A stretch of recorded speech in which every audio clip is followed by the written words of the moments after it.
Hi friends, welcome to our channel. நம்ம சேனலை இப்போ தான் ஃபர்ஸ்ட் டைம் பார்க்குறீங்கன்னா மறக்காமல் வந்து சப்ஸ்கிரைப் பண்ணிக்கோங்க. நம்ம சேனலில் வந்து நிறைய யூஸ்ஃபுல்லான வீடியோஸ் வந்து அப்கமிங் வரும்.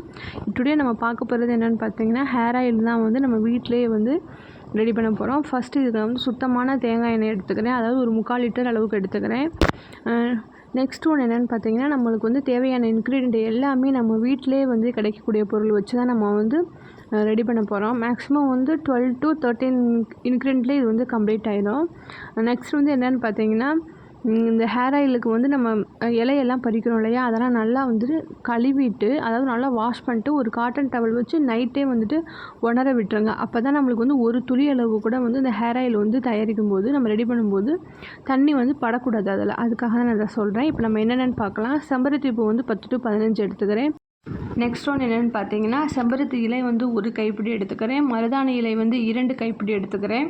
நெக்ஸ்ட்டு வேப்பிலை வந்துட்டு 1 கைப்பிடி, முருங்கை இலை 1 கைப்பிடி எடுத்துக்கிறேன். ஃபைனலாக வந்துட்டு கருவேப்பிலை வந்துட்டு 1 கைப்பிடி எடுத்துக்கிறேன். இது எல்லாத்தையும் நைட்டே வாஷ் பண்ணிவிட்டு நல்லா உலர விட்டு எடுத்தாச்சு. நெக்ஸ்ட் ஒன்று என்னென்னு பார்த்தீங்கன்னா, ஆலிவேரா வந்து நல்லா பெருசாக எடுத்து க்ளீன் பண்ணது வந்து இது. நெக்ஸ்ட்டு கருஞ்சீரகம், வெந்தயம் 2 1 டேபிள் ஸ்பூன் எடுத்துக்கிறேன். அவரிப்பொடி எடுத்துக்கிறேன். அவரிப்பொடி அதாவது நம்ம வந்து 1 கைப்பிடிங்கிற போது அதோட அளவு என்னென்னு பார்த்தீங்கன்னா, 1 டேபிள் ஸ்பூன் வந்து 1.5 டேபிள் ஸ்பூன் போட்டாலே கரெக்டாக இருக்கும். அது கூட வந்து கரிசலாங்கண்ணி ஒயிட் அண்ட் வந்து கரிசலாங்கண்ணி வந்து எல்லோ எடுத்துக்கிறேன். இதுவுமே வந்து 1.5 டேபிள் ஸ்பூன் அளவுக்கு 2 தனித்தனியாக போட்டாலே போதும். நெக்ஸ்ட்டு காஞ்ச நெல்லிக்காய் வந்துட்டு, அதாவது நெல்லிக்காய் காஞ்சதுனால வந்து ஒரு 8 நெல்லிக்காய் காஞ்சா எந்த அளவில் இருக்குமோ அதை நான் வந்து எடுத்துக்கிறேன். நெக்ஸ்ட்டு நம்ம இந்த ஆயில் ப்ரிப்பேர் பண்ணுறதுக்கு சீக்ரெட்டாக ஒரு ஹேர் ஆயில் வந்து யூஸ் பண்ணுவோம். அதை நான் ஃபைனலாக காட்டியிருக்கேன் பாருங்கள். நம்ம வீடியோ வந்து ஃபுல்லாக வாட்ச் பண்ணிங்கன்னா மட்டும்தான் ஃபைனலான இன்க்ரீடியன்ட் என்னென்னு தெரியும். அது ரொம்ப ரொம்ப மெயினானது. இப்போ நம்ம வந்து ஒவ்வொரு இன்க்ரீடியண்ட்டாக எல்லாத்தையுமே வந்து ஆட் பண்ணிக்கலாம். நெல்லிக்காய் வந்து ஃபஸ்ட்டு போட்டால் நல்லா வந்து மிக்ஸ் ஆகுங்கிறதுக்காண்டி ஃபஸ்ட்டு வந்து நெல்லிக்காய் ஆட் பண்ணிக்கிறேன். நெல்லிக்காய் ஆட் பண்ணிட்டு அது கூட வந்து நம்ம க்ளீன் பண்ணி வச்சுருக்க ஆலிவேரா எடுத்துக்கிறேன். இது நெக்ஸ்ட்டு உங்களுக்கு ரொம்ப ஹேர் ஃபாலாக இருக்குது, நம்ம முடி வந்து எல்லாமே கொட்டிடும் போல் அப்படிங்கிற மாதிரி நீங்கள் திங்க் பண்ணிகிட்டு இருக்கீங்க. என்ன ஆயில் ப்ரிப்பேர் பண்ணலான்னா, கண்டிப்பாக இந்த ஆயிலை வந்து ப்ரிப்பேர் பண்ணிவிட்டு நீங்கள் யூஸ் பண்ணி பார்த்துட்டு ஆஃப்டர் 1 மந்த் கழித்து கமெண்ட் பாக்ஸில் கமெண்ட் பண்ணுங்கள். இன்னும் கொஞ்சம் மட்டும் நம்ம இன்க்ரீடியன்ட்ஸ் வந்துட்டு ஆட் பண்ண போகிறோம்.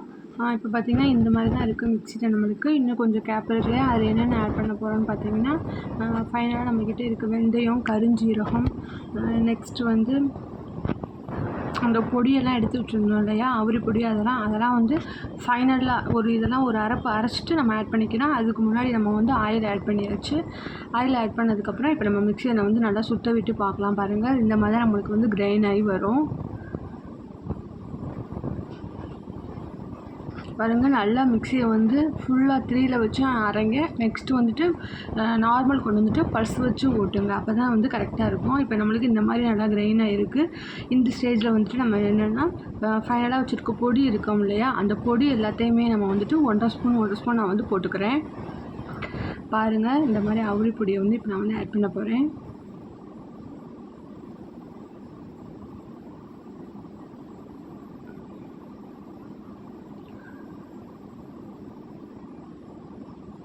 இதே மாதிரி நம்ம வந்து அவரி பொடி, கரிசலாங்கண்ணி பொடி, கரிசலாங்கண்ணிலே வந்து ஒயிட் வந்து எல்லோ 2மே சேர்த்துருக்கோம். ஸோ அதோட 2தோட பொடியுமே நம்ம வந்து எடுத்து ஆட் பண்ணிக்கலாம். இதெல்லாம் ஃபைனலாக லைட்டாக கொஞ்சம் ஆயில் விட்டு நல்லா ஒரு சுற்றிக்கிட்டோம் அப்படின்னா எல்லாமே நம்மளுக்கு வந்துட்டு என்னவாயிரும், ஆல் இன்க்ரீடியன்ஸுமே வந்துட்டு ஒன்றா மிக்ஸ் ஆயிடும். ஸோ நம்மளுக்கு வந்து ஆயிலில் போடுறதுக்கு வந்து ரொம்ப கம்ஃபர்டபுளாக இருக்கும். அதனால தான் இந்த மாதிரி நான் ஃபைனலாக இதை போட்டு அரைக்கிறேன். இதே மெத்தட்ஸை நீங்களும் ஃபாலோ பண்ணுங்கள். கண்டிப்பாக உங்களுக்கு வந்து முடி கொட்டுறதுலேருந்து கண்டிப்பாக நல்ல ஒரு தீர்வு கிடைக்கும். நம்ம சேனலை இப்போ தான் ஃபஸ்ட் டைம் பார்க்குறீங்கன்னா மறக்காமல் சப்ஸ்கிரைப் பண்ணிவிட்டு இந்த வீடியோ வந்து உங்கள் ஃப்ரெண்ட்ஸுக்கும் ஷேர் பண்ணுங்கள். இப்போ பாருங்கள், ஃபைனலாக நம்ம எல்லாத்தையுமே வந்து அரைச்சாச்சு இல்லையா. இப்போ நம்ம அரைச்சோம் இல்லையா, இந்த அரைப்பு எல்லாத்தையும் எடுத்து ஒரு பவுடர் வந்து ஒரு பிளேட்டில் எடுத்து வச்சுக்கலாம்.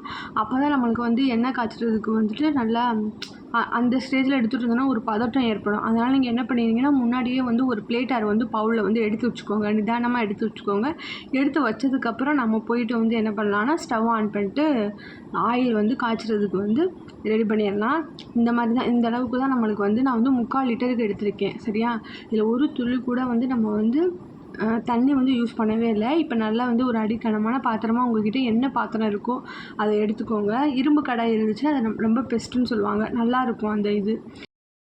இப்போ தான் நீங்கள் வந்து ஃபஸ்ட் டைம் வந்துட்டு எண்ணெய் காய்ச்சி ட்ரை பண்ணுறீங்க அப்படின்னா தயவு செஞ்சு என்ன நான் சொல்கிறேன்னா, அடுப்பை வந்து சிம்லேயே வச்சுக்கோங்க. நீங்கள் ஃபுல்லாக ஆன்லேயே வைக்காதீங்க.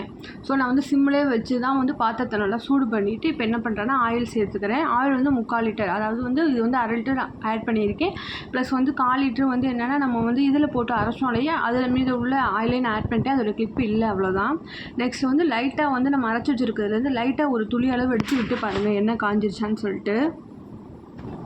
எண்ணெய் சூடாயிடுச்சான்னு எப்படி பார்க்குறதுன்னு பார்த்தீங்கன்னா, லைட்டாக, அதாவது ஆயில் வந்துட்டு ஃபுல்லாக கொதிக்கிற ஸ்டேஜுக்கு வந்து வரக்கூடாது. ஓரளவுக்கு மீடியமான ஸ்டேஜில் இருந்தாலே போதும். கொதிக்கிற ஸ்டேஜில் வந்துச்சுன்னா நம்மளோட இந்த அரைச்சி வச்ச மிக்ஸ் எல்லாமே என்னவாயிரும்னா கருகிடும். ஸோ வந்து ஒரு மிதமான சூடுக்கு வந்தாலே போதும். இப்போ நான் போடுறேன் பார்த்தீங்கன்னா, இந்த மாதிரி ஸ்டேஜில் வந்தாலே போதும். இப்போ எல்லாத்தையுமே நம்ம ஆட் பண்ணியாச்சு. ஆட் பண்ணதுக்கப்புறம் இந்த மாதிரி தான் நல்லா கொதி வருது. இதை நல்லா வந்து கிளறி, அதாவது பக்கத்துலேயே நின்று நல்லா வந்து கிளறி விட்டுட்டே இருங்க, சரியா? அப்போ தான் வந்து அடியில் வந்து அடி பிடிக்குதா இல்லை எல்லாமே நம்மளுக்கு வந்து தெரிய வரும். அதனால தான் நான் சொல்கிறேன், அடிக்கு ஒரு டைம் வந்து நல்லா கிளறி விட்டுட்டே இருங்க. நல்ல பப்பிள்ஸ்லாம் வரும். நல்ல பப்பிள்ஸ்லாம் வந்துட்டு அந்த பப்பிள்ஸ் எல்லாம் வந்துட்டு ரொம்ப வந்து ஸ்லோவாகிற ஸ்டேஜில் தான் நம்ம வந்து அடுப்பை வந்து ஆஃப் பண்ணணும். அடுப்பை ஆஃப் பண்ணதுக்கு அப்புறமேட்டு நம்ம மெயினான ஒரு இன்க்ரீடியன்ட் வந்து ஆட் பண்ணுவோம். வாங்க அது என்னன்னு சொல்லிட்டு பார்க்கலாம். இப்போ நமக்கு ஆல்மோஸ்ட் வந்து ஆயில் ரெடி ஆயிடுச்சு. ஸோ நம்ம இப்போ என்ன பண்ணலான்னா அடுப்பை வந்து ஆஃப் பண்ணிடலாம். ஆஃப் பண்ணிட்டு இப்போ நான் என்ன சேர்க்க போகிறேன்னு பார்த்தீங்கன்னா, விளக்கெண்ணெய் இருக்கு இல்லையா, அதை வந்து ஒரு 2 டேபிள் ஸ்பூன் அளவுக்கு வந்து நான் ஆட் பண்ணிக்கிட்டு போகிறேன். பாருங்கள், நான் வந்து அந்த பாட்டில் வச்சு எனக்கு வந்து ஒரு பர்டிகுலர் அளவுக்கு வந்து நான் வந்து ஆட் பண்ணிக்கிறேன். நீங்கள் ஃபஸ்ட் டைம் இருந்தீங்கன்னா மெஷர்மெண்ட் பண்ணியே வந்து ஆட் பண்ணிக்கோங்க. நெக்ஸ்ட்டு விளக்கெண்ணெய் ஆட் பண்ணதுக்கப்புறம் 8 மணி நேரத்துக்கு அந்த பாத்திரத்துலேயே அப்படியே இந்த ஆயிலை வந்து ஆற விட்டுருங்க. நெக்ஸ்ட்டு வந்து என்ன பண்ணணுன்னா, இதில் வந்து எந்த ஒரு தாளமும் போட்டு நம்ம வந்து மூடக்கூடாது. அப்படியே ஓப்பன் ஸ்பேஸில் தான் நம்ம வந்து இதை வந்து நல்லா நல்லா ஆற வைக்கணும். நெக்ஸ்ட் என்ன பண்ணுறீங்கன்னு பார்த்தீங்கன்னா, ஒரு கண்ணாடி பாத்திரம் உங்கள்கிட்ட இருக்கு இல்லையா, இந்த மாதிரி என்ன கண்ணாடி பவுல் உங்கள்கிட்ட இருக்கோ அதில் வந்து ஃபில்ட்ரு பண்ணிக்கோங்க. நான் வந்து ஊருக்கு போக வேண்டிய ஒரு நீடு இருந்தனால என்ன பண்ணிட்டேன்னா, ஒரு பாக்ஸில் போட்டு ஆயில் எடுத்துகிட்டு போயிட்டு அங்கே போயிட்டு இந்த மாதிரி ஃபில்டர் பண்ணுறேன். 8 ஹவர்ஸ்க்கு அப்புறம் நான் வந்து இப்போ ஃபில்ட்ரு பண்ணுறேன். நம்மளுக்கு வந்து ஃபில்ட்ரு பண்ணும்போது ஆயில் வந்து என்ன ஸ்டேஜில் என்ன கலரில் வரும் பார்த்தீங்கன்னா, கரும்பச்சை கலரில் வரும். அப்படி இல்லை அப்படின்னா வந்து நீங்கள் வந்து எல்லாமே இலையாக வந்து ஆட் பண்ணியிருந்தீங்க, அவுரி பொடி, நம்ம கரிசலாங்கண்ணி பொடியெல்லாம் ஆட் பண்ணோம்ல, அதனால் வந்து கரும்பச்சையில் வரும். நீங்கள் எல்லாத்துக்குமே இலையை வந்து சேர்த்துருந்தீங்க அப்படின்னா வந்து பிங்க் கலரில் வரும் ஆயில், சரியா? நெக்ஸ்ட் ஒன் என்னென்னு பார்த்தீங்கன்னா, ஃபஸ்ட்டு வந்து நான் கைப்படாமல் வந்து இந்த மாதிரி நல்லா வந்து உங்களால் முடிஞ்ச அளவுக்கு வந்து வடிகட்டிக்கோங்க. எந்த அளவுக்கு முடியுமோ அந்த அளவுக்கு நல்லா வந்து அழுத்தம் கொடுத்து, அதாவது ஸ்பூன் ஏதாவது யூஸ் பண்ணி அழுத்தம் கொடுத்து ஆயிலை வந்து நல்லா ஃபில்ட்ரு பண்ணிக்கோங்க. ஃபில்ட்ரு பண்ணிவிட்டு நம்ம வந்து ஃபைனலாக காய்ச்சி வச்சுருக்க அந்த பவுடர் ப்ளஸ் ஆயில் சேர்ந்து அடியில் வந்து தேங்கி இருக்கும் இல்லையா, அதுக்கு என்ன பண்ணுறீங்கன்னா, நல்லா பியூரான ஒயிட் காட்டன் கிளாத் எடுத்து அதை வச்சு கையில் வந்து பிழிஞ்சு எடுத்துக்கோங்க. மெயினாக இதை நோட்டீஸ் பண்ணிக்கோங்க. இப்போ நம்ம ஃபஸ்ட்டு எதை வந்து யூஸ் பண்ண போகிறோன்னா, காட்டன் டவல் யூஸ் பண்ணிவிட்டு பிழிஞ்சு எடுத்து வச்சுருக்கோம் இல்லையா ஒரு ஆயில், அந்த ஆயிலை தான் நம்ம வந்து ஃபஸ்ட்டாக வந்து யூஸ் பண்ணணும். நெக்ஸ்ட்டு வந்து நம்ம ஃபில்டர் பண்ணதை வந்து யூஸ் பண்ணிக்கலாம்.